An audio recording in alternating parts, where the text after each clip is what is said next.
दोस्तों आज हम देखने वाले हैं हाल ही में रिलीज हुई एक हॉरर मूवी को, जो कि काफी अच्छी हॉरर मूवी है और ये आपको जरूर पसंद आएगी। तो कहानी की शुरुआत होती है एलन नाम की एक लड़की से, जो कि अपने अकेलेपन से काफी ज्यादा परेशान थी और इसीलिए एलन रात के समय अपनी खिड़की के पास खड़े होकर बाहर किसी को बुलाती है, चाहे वो एंजल हो या फिर कोई स्पिरिट। और एलन के ऐसा करने के बाद ही उसे अजीब तरह की आवाज आने लगती है और कोई डार्क पावर एलन से बात करती है और उससे कहती है कि अब तुमने मुझे जगा दिया है और आज से तुम सिर्फ मेरी हो। इसके बाद वो स्पिरिट एलन को पोजेस्ट कर लेती है और फिर एलन खुद ही एक अजीब सी जगह पर पहुंच जाती है और ये स्पिरिट एलन का गला दबाने लगती है। तभी एलन की आंख खुलती है और हमें पता चलता है कि ये सब कुछ एलन का सपना था और ऐसे सपने एलन को हर रात आते हैं। यहाँ एलन की शादी भी हो चुकी थी और एलन के हस्बैंड का नाम थॉमस होता है। एलन अपने सपनों के बारे में अपने हस्बैंड थॉमस को भी बताती है, जो कि एलन को शांत करा देता है। थॉमस एक रियल एस्टेट एजेंसी में काम करता है और वो एक काफी इंपॉर्टेंट काम के लिए तुरंत ही अपने ऑफिस में आ जाता है, जहाँ पर थॉमस को उसका बॉस नॉक उसे एक ओल्ड मैन और लॉक के बारे में बताता है, जो कि किसी दूसरे शहर में रहता है, लेकिन अब उन्हें रिटायर होने के बाद इसी शहर में रहना है और इसीलिए वो यहाँ पर प्रॉपर्टी खरीदना चाहते हैं। यहाँ पर ये डील थॉमस के लिए काफी बड़ी होती है, क्योंकि उसे इस डील से काफी ज्यादा फायदा हो सकता है और उसकी लाइफ भी सेटल हो सकती है। इसलिए थॉमस और लॉक के पास जाने के लिए मान जाता है। यहाँ थॉमस एलन को भी ये सब बताता है और कहता है कि मैं 6 हफ्तों के लिए बाहर जा रहा हूँ। ये सुनकर एलन को बिल्कुल भी अच्छा नहीं लगता। वो थॉमस को इस ट्रिप पर जाने से मना करने लगती है और कहती है कि मुझे वियर्ड फीलिंग आ रही है, तुम अगर मुझे छोड़कर चले गए तो हमारे रिश्ते में कुछ तो गलत जरूर हो जाएगा। साथ ही यहाँ पर एलन थॉमस को अपने सपनों के बारे में भी बताती है कि कैसे उसे रात को डरावने सपने आते हैं और कैसे उसके फादर और बाकी सभी लोग मारे गए। एलन ये सब बताते हुए रोने लगती है। यहाँ थॉमस एलन को समझाता है और कहता है कि ये सब जो तुम्हें दिखाई दे रहा है तुम उस सब पर ज्यादा ध्यान मत दो। फिर थॉमस कहता है कि अगर मैंने ये डील पूरी कर ली तो हम लोग एक घर खरीद सकते हैं। एलन कहती है कि मुझे कोई घर नहीं चाहिए, मुझे बस तुम्हारे साथ रहना है। लेकिन यहाँ पर थॉमस को ये काम करना ही था, इसलिए वो एलन को लेकर अपने दोस्त फेडरिक के घर पर आ जाता है, जो कि उसका बचपन का दोस्त था। और थॉमस एलन को यहाँ पर छोड़ने आया था क्योंकि फेडरिक की वाइफ एना और उसकी दोनों बेटियां एलन को काफी पसंद करती थी और एलन इनके बीच में रह सकती थी। अब इसके बाद जब रात के समय थॉमस सो रहा होता है तो तभी एलन अपने बालों को काटकर एक लॉकेट में रख देती है। वहीं दूसरी तरफ हम एक आदमी को देखते हैं, जो कि बिना कपड़ों के किसी तरह का रिचुअल कर रहा था और उसे देखकर ऐसा लगता है कि जैसे वो किसी शैतानी शक्ति को अपने पास बुला रहा हो। अब इसके बाद अगले दिन थॉमस अपने सफर पर जाने लगता है और तभी एलन उसे अपना वही लॉकेट देती है जिसमें उसने अपने बाल रखे थे और फिर थॉमस एलन को गुड बाय बोलकर यहाँ से चला जाता है। थॉमस को काफी दूर आने के बाद एक बस्ती दिखाई देती है और थॉमस रात बिताने के लिए इसी बस्ती में आ जाता है। यहाँ पर सभी लोग थॉमस को देखकर काफी खुश होने लगते हैं और ये लोग अचानक से थॉमस को देखकर हंसने लगते हैं। तभी इनका लीडर यहाँ पर आता है, जो कि इन सभी को शांत करा देता है। फिर थॉमस उनसे कहता है कि मुझे एक रात यहीं पर रुकने दो और मुझे ऑरलॉक के किले में जाना है। ये सुनकर लीडर थॉमस से कहता है कि यहाँ ऑरलॉक का नाम मत लो, क्योंकि वो एक शैतान है। यहाँ पर अब ये सभी लोग थॉमस से ऑरलॉक के पास जाने से मना करने लगते हैं, मगर थॉमस इन्हें पैसों का लालच देता है, जिससे ये लोग उसे यहाँ पर रुकने देते हैं। फिर थॉमस अंदर की तरफ आता है, जहाँ पर एक लेडी थॉमस के लिए प्रे भी करती है और वो थॉमस से कहती है कि तुम ऑरलॉक के पास मत जाओ, क्योंकि ऑरलॉक की परछाई पड़ते ही सभी को डरावने सपने आने लगते हैं। इतना बोलकर वो लेडी यहाँ से चली जाती है। अब इसके बाद थॉमस को रात के समय शोर सुनाई देता है। थॉमस बाहर देखता है, जहाँ ये सभी गाँव वाले एक बिना कपड़े पहनी लड़की को कहीं पर ले जा रहे थे और अब तभी इन सभी लोगों में से एक आदमी कॉफिन को खोलता है, जिसमें एक आदमी होता है और ये उसके पेट में रोड घुसाकर उसे खत्म कर देता है। ये देखकर थॉमस हैरान रह जाता है। तभी थॉमस की दोबारा से आंख खुलती है और उसे ऐसा लगता है कि ये सब उसका सपना होगा, लेकिन थॉमस के जूतों में रियल में कीचड़ लगी होती है। इसके बाद थॉमस बाहर आता है, मगर अब पूरी बस्ती खाली होती है और यहाँ पर कोई भी इंसान नहीं होता। यहाँ तक कि थॉमस का घोड़ा भी यहाँ से गायब हो चुका था। थॉमस अब दोबारा आगे बढ़ता है और एक सुनसान रोड पर आ जाता है, जो कि ऑरलॉक के किले की तरफ जाता था। तभी थॉमस के पास एक घोड़ा गाड़ी आती है, जिसका डोर थॉमस के लिए खुद ही खुल जाता है। थॉमस उसके अंदर बैठता है और ऑरलॉक के किले में पहुंच जाता है, जो कि बिल्कुल वीरान जगह पर था। थॉमस किले के अंदर आ जाता है और ऑरलॉक से मिलता है। यहाँ ऑरलॉक कहता है कि तुम बहुत लेट हो। फिर ऑरलॉक थॉमस को बैठने के लिए भी बोलता है, लेकिन अंधेरे में ऑरलॉक काफी अजीब लग रहा था, जिससे थॉमस को अब डर लगने लगता है। तभी थॉमस ऑरलॉक को सर कहकर पुकारता है, लेकिन ऑरलॉक को गुस्सा आ जाता है। वो कहता है कि तुम मुझे लॉर्ड कहो। इसके बाद थॉमस ऑरलॉक को लॉर्ड कहने लगता है। फिर ऑरलॉक थॉमस को सीट पर बिठाता है और उसे ड्रिंक पीने के लिए देता है, लेकिन थॉमस डर की वजह से ड्रिंक नहीं पी पाता और ऑरलॉक से पूछता है कि आखिर यहाँ पर इन लोगों का सिस्टम क्या है, वो लोग आपको गलत क्यों समझते हैं। ऑरलॉक कहता है कि तुम यहाँ के सिस्टम को नहीं समझ पाओगे। इतना बोलकर ऑरलॉक काफी रूडली बात करने लगता है और कहता है कि मैं बस रिटायर होने के बाद तुम्हारे शहर में रहना चाहता हूँ। साथ ही यहाँ पर ऑरलॉक थॉमस से खाना खाने के लिए भी बोलता है, मगर यहाँ पर थॉमस काफी डरा हुआ था और ब्रेड काटते समय उसके हाथ पर भी एक कट लग जाता है। ये देखकर ऑरलॉक उसका इलाज करने के लिए बोलने लगता है, मगर थॉमस अब और ज्यादा डरने लगता है। तभी थॉमस को यहाँ पर खड़ा हुआ एक स्टैचू मूव करता हुआ दिखता है, जो देखकर थॉमस चिल्लाने लगता है। वहीं दूसरी तरफ हम एलन को देखते हैं, जो कि एना के साथ बाहर घूमने के लिए आती है। यहाँ पर एलन की बातों से हमें पता चलता है कि वो आजाद जिंदगी जीना चाहती है और अपनी मंजिल तक पहुंचना चाहती है। साथ ही यहाँ पर एलन थॉमस को भी काफी ज्यादा मिस कर रही थी। इस तरफ थॉमस की अब दोबारा से आंख खुलती है, जो कि अब भी किले में ही मौजूद था और उसे कुछ भी समझ नहीं आता कि उसके साथ अचानक से ये क्या हुआ था। थॉमस किले में घूमने लगता है और तभी उसे अपनी चेस्ट पर किसी के दांतों के निशान दिखाई देते हैं, जैसे कि किसी ने उसका खून पिया हो। और ये देखकर थॉमस हैरान रह जाता है। थॉमस ऑरलॉक के पास वापस आता है, जो कि उससे अब एक पेपर पर सिग्नेचर करने के लिए बोलता है। यहाँ पर ये पेपर्स अलग लैंग्वेज में लिखे होते हैं और ऑरलॉक बताता है कि ये मेरे पूर्वजों की भाषा है और इसमें लिखा है कि तुम मुझे घर दिला रहे हो। यहाँ पर ऑरलॉक को थॉमस के पास वही लॉकेट भी दिखाई देता है, जो कि एलन ने थॉमस को दिया था। और अब ऑरलॉक के मांगने पर थॉमस वो लॉकेट ऑरलॉक को दे देता है और ऑरलॉक उसे अजीब तरह से सूंघने लगता है। अब इसके बाद ऑरलॉक थॉमस को इन पेपर्स पर साइन करने की कमीशन भी देता है। यहाँ पर थॉमस पेपर्स पर साइन तो नहीं करना चाहता था, लेकिन डर की वजह से वो साइन कर देता है। फिर थॉमस ऑरलॉक से घर जाने के लिए कहने लगता है। साथ ही वो ऑरलॉक से अपना लॉकेट भी मांगता है, मगर अब तभी थॉमस की दोबारा से आंख खुलती है और थॉमस को कुछ समझ नहीं आता कि वो अचानक से बार बार नींद से क्यों जाग रहा है। थॉमस अपनी चेस्ट को देखता है, जहां दांतों के निशान अब और बढ़ चुके थे, और ये देखकर थॉमस और ज्यादा डर जाता है। वो किले से भागने लगता है, मगर अब यहाँ पर सभी डोर लॉक हो चुके थे और थॉमस किले से बाहर नहीं निकल पाता। तभी थॉमस यहाँ पर एक और डोर को खोलता है और एक रूम में आ जाता है। यहाँ पर उसे एक कॉफिन रखा हुआ दिखाई देता है। थॉमस अब उस कॉफिन को खोलता है, जिसके अंदर थॉमस को ऑरलॉक की डेड बॉडी मिलती है, जो देखकर थॉमस हैरान रह जाता है। वो अब तक समझ चुका था कि ये ऑरलॉक कोई आम इंसान नहीं है, इसलिए अब वो एक कुल्हाड़ी लेकर ऑरलॉक पर हमला करने लगता है। मगर अब तभी ऑरलॉक उठ जाता है और ये देखकर थॉमस डरकर यहाँ से भागने लगता है। यहाँ ऑरलॉक भी एलन का लॉकेट लेकर बोलता है कि तुम्हारे हस्बैंड ने तुम्हें खो दिया और अब तुम बस मेरे सपने देखो। इस तरफ अब एलन पर भी ऑरलॉक की बातों का असर होता है और वो नींद से उठकर आगे बढ़ने लगती है, जिससे हमें पता चलता है कि जिस डेमन के सपने एलन को अक्सर आते थे वो ऑरलॉक ही था। यहाँ पर ऑरलॉक भी थॉमस के ऊपर चढ़कर उसका गला दबाने लगता है और एक वैम्पायर की तरह उसका खून पीने लगता है। वहीं दूसरी तरफ एलन की हरकतों को देखते हुए एना और फेडरिक विल्हेल्म नाम के एक डॉक्टर को बुलाते हैं, जो कि एलन को देखकर कहते हैं कि ये सब बस स्ट्रेस की वजह से हुआ होगा। लेकिन तभी एलन बड़बड़ाते हुए कहने लगती है कि वो आ रहा है। ये देखकर वो डॉक्टर एलन को बेहोश कर देता है। वहीं दूसरी तरफ थॉमस को भी अब होश आता है, जहाँ वो अब भी किले में ही होता है और यहाँ पर कुछ डॉग्स उस पर हमला करने लगते हैं, जिनसे बचने के चक्कर में थॉमस पानी में गिर जाता है। वहीं दूसरी तरफ एलन भी फ्रेडरिक और एना से कहती है कि थॉमस अभी तक वापस नहीं आया और हमें पुलिस को इसकी इन्फॉर्मेशन देनी चाहिए। लेकिन फ्रेडरिक उसे समझाता है कि थॉमस किसी काम में अटक गया होगा। इतना समझाकर फ्रेडरिक और एना यहाँ से जाने लगते हैं, लेकिन अब तभी एलन को अजीब तरह से दौरे पड़ने लगते हैं। वहीं दूसरी तरफ हम उसी डॉक्टर विल्हेल्म को देखते हैं, जिसने एलन का इलाज किया था, और अब विल्हेल्म के पास उसी आदमी नॉक का केस भी आता है और विल्हेल्म का साथी विल्हेल्म को बताता है कि नॉक जो हरकतें कर रहा है वो आज से पहले मैंने कभी भी नहीं देखी। विल्हेल्म अब नॉक के पास भी आता है, जो कि पूरी तरह से पागल हो चुका था और ऐसा लग रहा था जैसे नॉक को किसी ने अपने वश में कर लिया हो। यहाँ पर नॉक सबके सामने एक कबूतर को भी कच्चा खा जाता है और विल्हेल्म से कहता है कि मेरे लॉर्ड यहाँ पर आ रहे हैं। ये बातें करते करते नॉक विल्हेल्म पर भी हमला कर देता है। वहीं दूसरी तरफ एलन को भी फिर से दौरे पड़ने लगते हैं और उसे चेक करने विल्हेल्म दोबारा से आता है। वो फ्रेडरिक को नॉक के हॉस्पिटल में किए हुए बर्ताव के बारे में भी सब कुछ बताता है और कहता है कि शायद ये सब कुछ जो एलन और थॉमस के साथ हो रहा है वो नॉक से जुड़ा हुआ है, क्योंकि वो भी बोल रहा है कि कोई आ रहा है। इस तरफ एक सिस्टर को थॉमस एक नदी के किनारे पड़ा हुआ दिखाई देता है और ये देखकर ये सब लोग उसकी मदद करने के लिए उसे चर्च में ले जाने लगती हैं। इस तरफ विल्हेल्म भी फ्रेडरिक से कहता है कि एलन को किसी ब्रेन स्पेशलिस्ट की जरूरत है। यहाँ पर विल्हेल्म अपने टीचर एल्बिन के बारे में भी उसे बताता है। इस तरफ थॉमस को जब होश आता है तो वो यहाँ से जाने की बोलने लगता है। तभी सिस्टर उससे कहती हैं कि अभी तुम्हारी हालत ठीक नहीं है, तुम बाद में चले जाना। इस पर थॉमस कहता है कि मुझे एलन को बचाना है।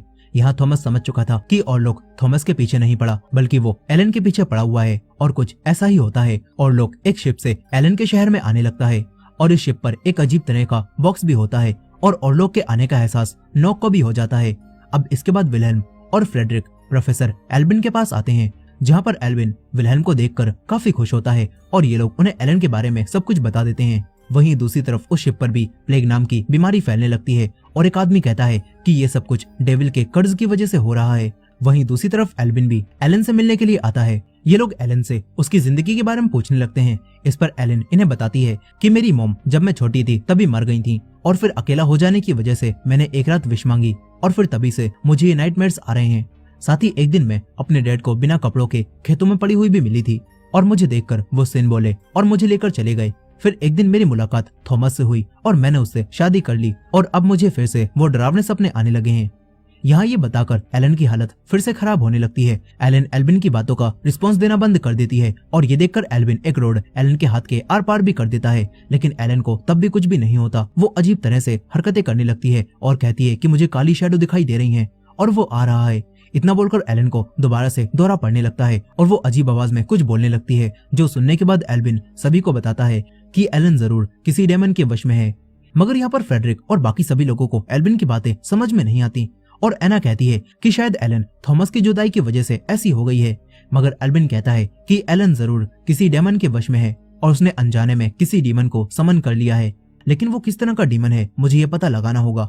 इस तरफ शिप पर एक आदमी उसी बॉक्स के पास आता है और बॉक्स को खोलता है, जिसमें से हजारों चूहे निकलते हैं और तभी और लोग पीछे से आकर इस आदमी को खत्म कर देता है। वहीं दूसरी तरफ नॉक भी एक आदमी को काट कर मार देता है और हॉस्पिटल से भाग जाता है। वहीं थॉमस भी किसी तरह से एलन के पास आ जाता है और एलन से कहता है कि तुम सच बोल रही थी। यहाँ पर थॉमस एलन को उसके लॉकेट के बारे में भी बताने की कोशिश करता है, लेकिन तभी वो बेहोश हो जाता है। फिर यहाँ पर फ्रेडरिक के पास देर रात कुछ लोग आते हैं, जो कि फ्रेडरिक को अपने साथ ले जाकर उसी शिप को दिखाते हैं जो अब किनारे पर आकर टूट चुकी थी और उसके अंदर से काफी सारे चूहे शहर में आ रहे थे और ये देखकर फ्रेडरिक हैरान रह जाता है। यही नॉक भी और लोग के कॉफिन को लेकर एक सुनसान किले में आ जाता है। यहाँ और लोग को ये जानकर काफी बुरा लगता है कि थॉमस अब भी जिंदा है और नॉक कहता है कि मैं थॉमस को खत्म कर दूंगा और एलन को भी आपके पास लेकर आऊंगा, लेकिन और लोग उसे ऐसा करने से मना करता है और कहता है कि जब तक एलन मेरे पास खुद ना आए मैं उसके साथ कुछ भी नहीं कर सकता और ना ही उसका खून पी सकता हूँ, इसीलिए उसे खुद मेरे पास आना होगा। अब इसके बाद सारे चूहे शहर में आना शुरू हो जाते हैं। वहीं दूसरी तरफ थॉमस के आने से एलन थोड़ी बहुत ठीक दिखाई दे रही थी और ये देखकर एना कहती है कि देखा तुम थॉमस के आने से सही हो गई, लेकिन एलन कहती है कि एल्विन ने डीमन का नाम लिया था ना और थॉमस ने भी कुछ बुरा देखा है, इसीलिए मुझे लगता है कि डीमन वाली बात सही है। एना उसे समझाती है और ऐसा बोलने से मना करती है। वहीं दूसरी तरफ एल्विन भी अब उन सभी लोगों की बॉडीज को देखता है जो प्लेग फैलने की वजह से मर रहे हैं। एल्विन देखता है कि इन सभी लोगों की बॉडी में जरा भी खून नहीं बचा और ये देखकर एल्विन समझ जाता है कि इन सभी को जरूर किसी डीमन ने मारा है। तभी एक आदमी इन्हें आकर बताता है कि कल रात नॉक एक गार्ड को मारकर यहाँ से भाग गया। इस तरफ और लोग रात के समय अपनी खिड़की से हाथ बाहर निकालता है, जिसकी काली परछाई पूरे शहर पर फैल जाती है और तभी थॉमस भी अजीब तरह से बिहेव करने लगता है और एलन को अपने से दूर जाकर सोने के लिए बोलता है। इसके बाद एलन एना के पास आकर उसके रूम में सो जाती है। वहीं दूसरी तरफ एल्विन फ्रेडरिक को डीमन यानी कि ऑरलॉक के बारे में सब कुछ बताता है, लेकिन फ्रेडरिक ये सब मानने के लिए तैयार ही नहीं होता कि घोस्ट जैसी कोई चीज भी होती है। वहीं दूसरी तरफ एलन रात के समय खुद ही चलकर खिड़की के पास आ जाती है और तभी उसके पास ऑरलॉक भी आता है, जिसे देखकर एलन कहती है कि तुम मेरी बॉडी से सांप की तरह चिपक चुके हो। ऑरलॉक कहता है कि मैं वो नहीं बल्कि मैं तुम्हारा खुद का ही नेचर हूँ। ये सुनकर एलन कहती है कि मैं थॉमस से प्यार करती हूँ।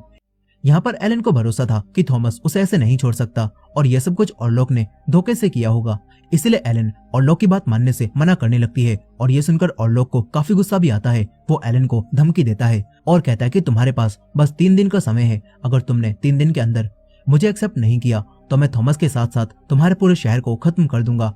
ये सुनकर एलन चिल्लाती है और तभी उसकी आंख खुल जाती है। तभी एलन अपने बेड के नीचे देखती है जहाँ काफी सारे चूहे एना पर हमला करके उसे खाने की कोशिश कर रहे होते हैं और ये देखकर एलन काफी डर जाती है और समझ जाती है कि ऑरलॉक ने उसके अपनों को नुकसान पहुंचाना शुरू कर दिया है। यहाँ अब चूहों की वजह से पूरे शहर में बीमारियां फैलने लगती हैं और अब एना भी अजीब तरह से बिहेव करने लगती है और उसे भी ब्लैक शैडो दिखाई देने लगती हैं। यहाँ अब एना की अजीब हरकतों को देखकर फ्रेडरिक सोचता है कि ये सब कुछ एलन की वजह से ही हो रहा है। साथ ही फ्रेडरिक अब एलन से इस घर से चले जाने के लिए भी बोलता है।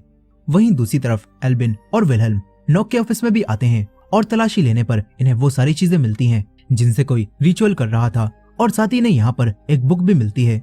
वहीं दूसरी तरफ थॉमस अब एलन को लेकर अपने घर वापस आ जाता है। इस तरफ एल्विन भी फ्रेडरिक के पास आता है, जहां फ्रेडरिक उसे बताता है कि मैंने एलन और थॉमस को उनके घर भेज दिया। यहाँ एल्विन फ्रेडरिक को भी बताता है कि एलन और थॉमस के पीछे जो काली शक्ति पड़ी है वो नॉसफेरातो से जुड़ी है, जो उन लोगों को खत्म कर देगी। यहाँ पर फ्रेडरिक को अब भी एल्विन की बातें बकवास लगती हैं, लेकिन यहाँ पर एल्विन अब समझ चुका था कि नॉसफेरातो जो एक डेमन है वो ऑरलॉक के रूप में अर्थ पर वापस आ चुका है और उसे बस एलन ही खत्म कर सकती है। मगर यहाँ पर फ्रेडरिक इनकी बातों को सुनकर हंसता है और उसे ऐसा नहीं लगता कि उसकी वाइफ एना पर किसी डीमन का साया है।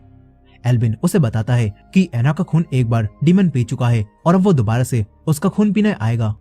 इतना बताकर एल्विन यहाँ से चला जाता है। वहीं दूसरी तरफ थॉमस की हालत दिन प्रतिदिन खराब होने लगती है और वो एलन से कहता है कि तुम भी खतरे में हो और हमें ये शहर छोड़कर जाना होगा। साथ ही थॉमस कहता है कि वो डीमन इस दुनिया में आया है और वो न जाने कैसे तुम्हारे साथ जुड़ चुका है।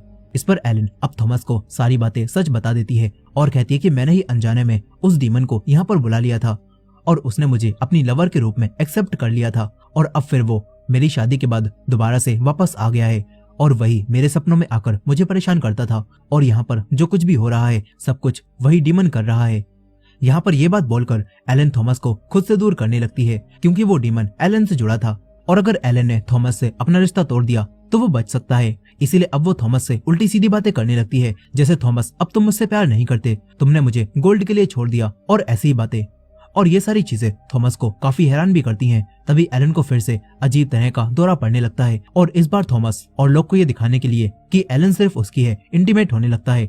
लेकिन इस सबसे भी एलन की हालत कुछ भी ठीक नहीं होती और वो डीमन बनकर चिल्लाने लगती है। थॉमस उसे शांत कराता है और कहता है कि मैं उसे मार दूंगा। इस तरफ एल्विन वही बुक पढ़ता है जिससे उसे ऑरलॉक यानी कि नॉसफेराटो को खत्म करने का तरीका पता चल जाता है। इस तरफ एना को सोते समय अपनी बच्चियों के चिल्लाने की आवाज आती है और ये सुनकर एना अपनी बच्चियों के पास आती है, जहां ऑरलॉक उन्हें मार रहा होता है और वो एना की दोनों बेटियों को मारने के बाद एना की तरफ बढ़ने लगता है और उसे भी खत्म कर देता है। फिर हम थॉमस, एलन, एल्विन और सभी लोगों को एना के फ्यूनरल में देखते हैं, जहां फ्रेडरिक इन्हीं सभी लोगों को एना की मौत का जिम्मेदार समझकर यहाँ से भागाने लगता है। मगर अब तभी थॉमस उसे समझाता है और थॉमस उसे अपनी चेस्ट पर बने हुए वही निशान भी दिखाता है जैसे कि एना और उसकी बेटियों के शरीर पर थे। और ये देखकर फ्रेडरिक को अब यकीन हो जाता है कि एना को किसी डीमन यानी कि ऑरलॉक ने ही मारा है। अब इसके बाद ये सभी लोग ऑरलॉक को मारने का प्लान बनाने लगते हैं और एल्विन कहता है कि जब ऑरलॉक अपने कॉफिन में होगा तभी हम उसकी बॉडी पर स्टैब करके उसे खत्म कर देंगे। ये सुनकर एलन इनके साथ ही चलने की बात करने लगती है, लेकिन थॉमस उसे साथ चलने से मना कर देता है। यहाँ पर एल्विन ने ऑरलॉक की बॉडी के साथ साथ उसे खत्म करने का पूरा प्लान बनाया था, लेकिन वो जानता था कि उसका ये प्लान काम नहीं करेगा। इसलिए अब एल्विन एलन से अकेले में बात करता है और उसे बताता है कि तुम ही नॉसफेरातो को खत्म कर सकती हो। इसके बाद थॉमस एलन को बाय बोलकर उसे वापस आने का प्रॉमिस करके ऑरलॉक को खत्म करने चले जाता है। वहीं दूसरी तरफ फ्रेडरिक भी एना की मौत को एक्सेप्ट नहीं कर पा रहा था और इसीलिए वो एना की बॉडी के पास आ जाता है और उसे भी प्लेग हो चुका था और वो पागलों की तरह उससे बातें करने लगता है और फिर प्लेग की वजह से फ्रेडरिक यहीं पर मर जाता है। फिर थॉमस और बाकी दोनों यहाँ पर आते हैं, जो इनकी बॉडी को यहीं पर जला देते हैं और ऑरलॉक के किले में आ जाते हैं। वहीं दूसरी तरफ एलन भी तैयार होती है और खिड़की खोलकर कहती है कि मैं तैयार हूँ, मेरे पास आ जाओ। वहीं थॉमस और बाकी सभी लोग ऑरलॉक के कॉफिन के पास आ जाते हैं, जहाँ पर हर तरफ बस चूहे ही चूहे थे और थॉमस किसी तरह से कॉफिन को खोलता है और ऑरलॉक की बॉडी में एक रॉड को स्टेप कर देता है, लेकिन कॉफिन के अंदर ऑरलॉक नहीं बल्कि नोक होता है, जो कि थॉमस से कहता है कि अब तुम अपनी खूबसूरत वाइफ की चिंता मत करो क्योंकि वो मॉन्स्टर अब उसके पास है। और ये सुनकर एल्विन, जो कि ये बात पहले से ही जानता था, वो नोक को यहीं पर खत्म कर देता है और फिर थॉमस को भी बताता है कि शायद ऑरलॉक अब एलन के पास चला गया होगा और एलन ही उसे खत्म कर सकती है। ये सुनकर थॉमस तुरंत ही अपने घर वापस आने लगता है और एल्विन कहता है कि उस डेमन को बस सूरज की रोशनी से ही मारा जा सकता है। इतना बोलकर वो यहाँ पर सब कुछ जला देता है। वहीं दूसरी तरफ ऑरलॉक अब एलन के पास आ जाता है, जो उसके लिए बिल्कुल रेडी थी और वो अपने आप को ऑरलॉक को सौंपने के लिए मान जाती है और अब ऑरलॉक एलन के साथ इंटीमेट होने लगता है, जिसके लिए वो एलन के पीछे पड़ा था और साथ ही वो एलन का खून भी पीने लगता है। मगर इसी दौरान अब सुबह भी होने लगती है और ये देखकर वो यहाँ से जाने लगता है, मगर तभी एलन उसे जाने से रोक लेती है और एलन के लिए अपनी फीलिंग्स की वजह से ऑरलॉक यहाँ से जा ही नहीं पाता और सूरज की रोशनी पड़ने से वो यहाँ पर मरने लगता है और इस तरह ऑरलॉक का अंत हो जाता है।